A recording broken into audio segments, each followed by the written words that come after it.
Kent Bogh, his life, his legacy. Kent was a father, a son. Kent was a husband and a brother.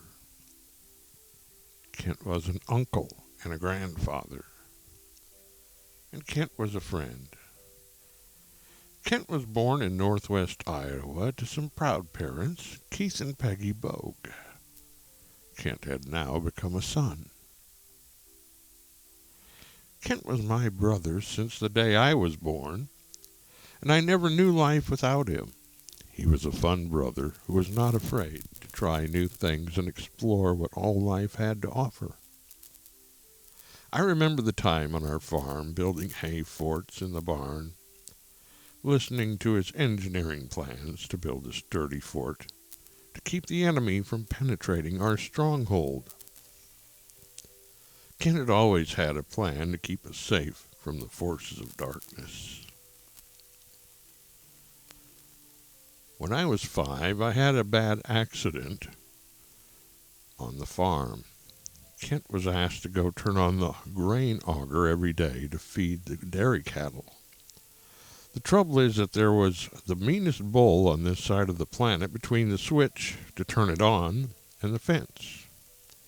And I always worried so much about my brother being gored to death by Freddie the freeloader, as he was named, and we always kept blinders on him so that he could not see. He would usually rip those off, though, and he had the run of the cattle yard by the silos where the switch was.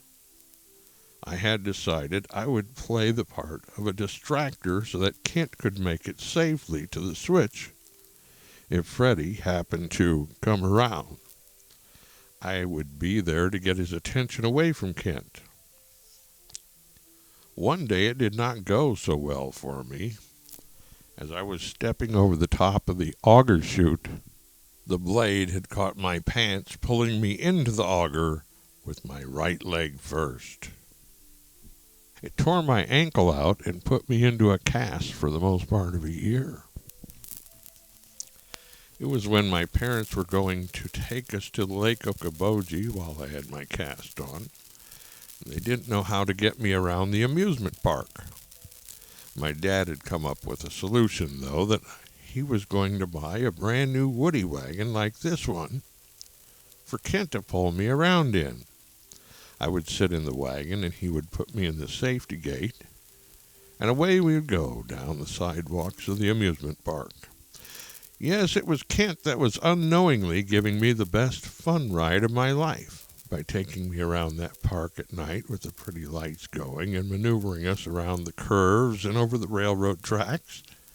But they were boring compared to the wonderful ride Kent pulling me around the park. I trusted in his ability to keep me safe when he pulled me about. And I'll never forget that weekend for the rest of my life. Even as a child, Kent was enterprising, to say the least, getting us into the hamster business after we moved to Sioux City and had taken things over in our neighborhood. Yes, Kent and I would sell hamsters to the neighborhood kids, much to the dismay of their parents.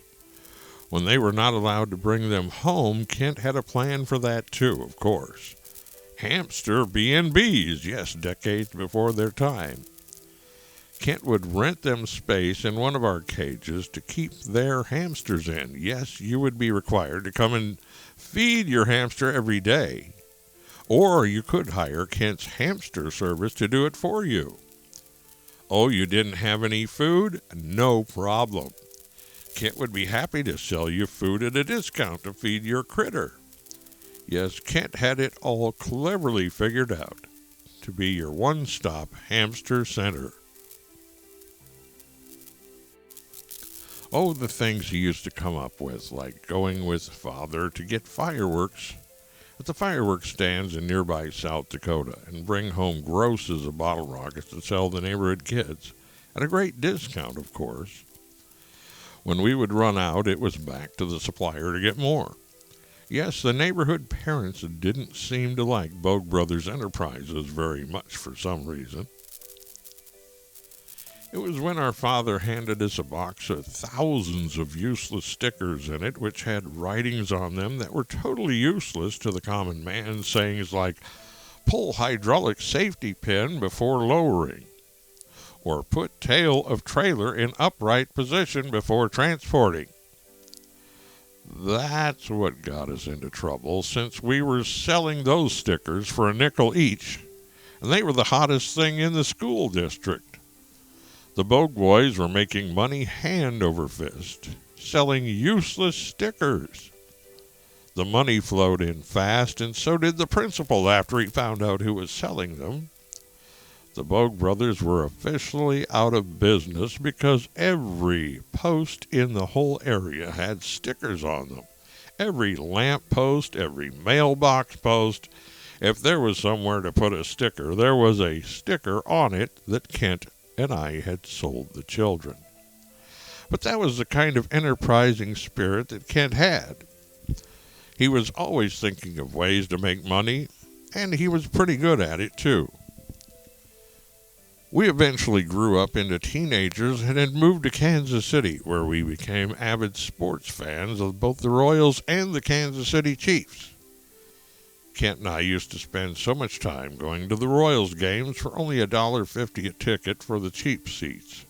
Those days were treasured as Kent would drive us there in his hot Buick LeSabre. We were a brother team for sure. As we grew older, our interests had changed. As he became an avid sportsman, I was more into playing the guitar and had my music going for me.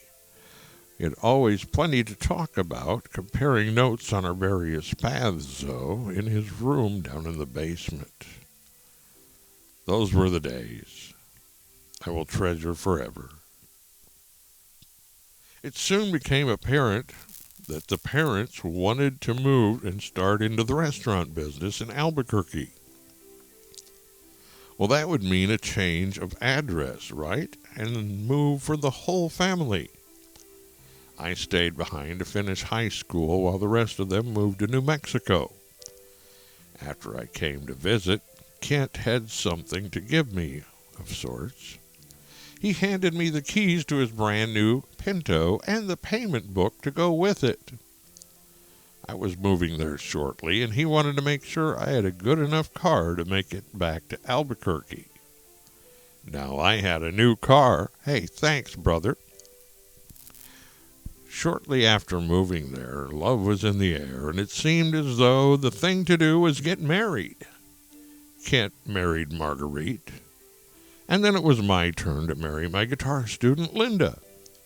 Yes, we had more than just guitar lessons going on. We all started to get married, and Kathy, our youngest sister, eventually joined in as well. It was after Kent and Myra had moved here to Texas, and I was living by myself back in Chattanooga and had a heart attack losing my jobs, that I had to tell Kent I had no place to go. He did not even hesitate in telling me to come and move in with him, Myra, Dan, and his family. Even though I had a full house, he still asked me to come and move in with them. That's the kind of guy he was, though. He would give you the shirt off of his back. I graciously accepted his offer and have been here ever since. Kent got some jobs for me, taking drivers around the country to pick up trucks for Porter Truck Sales. And then Myra got me a job, too, from Porter Trucks running titles. Things went great until I had another series of heart attacks that they said I could not have survived if I was a normal person. We all know that I'm not a normal person, though. Kent was there for me throughout that horrific time in my life, taking me to the medical centers to see what was causing the problems. He was a pillar of my strength, though, throughout that time, as was Myra. Later on, we started to see changes in Kent that we were shocked by and did not fully understand. We tried to get him to go to the doctor to see what was wrong, and he finally did. He had developed esophagus cancer. It was devastating to all of us. There were some glimmers of hope in certain procedures that they had for this type of cancer. Kent was willing to go through all of them, said he could one day be able to go visit his boys and grandkids after retiring. Kent had to have both radiation and chemotherapy. This would require him to be taken on the 35-mile drive each way for at least 3 months to the Texas Medical Center. Myra would take him some days, and I would take him on other days. Kent turned to me one day and said, "Clark, you don't have to be taking time doing this every day for me." I just looked at him and said, "It's my turn to pull the wagon, my brother. My turn to pull the wagon." He looked like he was thinking about what I had just said, and then it dawned on him what I meant. He knew that when I was helpless and needed him, he was there for me. Now it was my turn to pull the wagon for him, because he needed me. It was a privilege for me to be there for him. It was an honor to get him safely there and back. It was my turn to pull the wagon.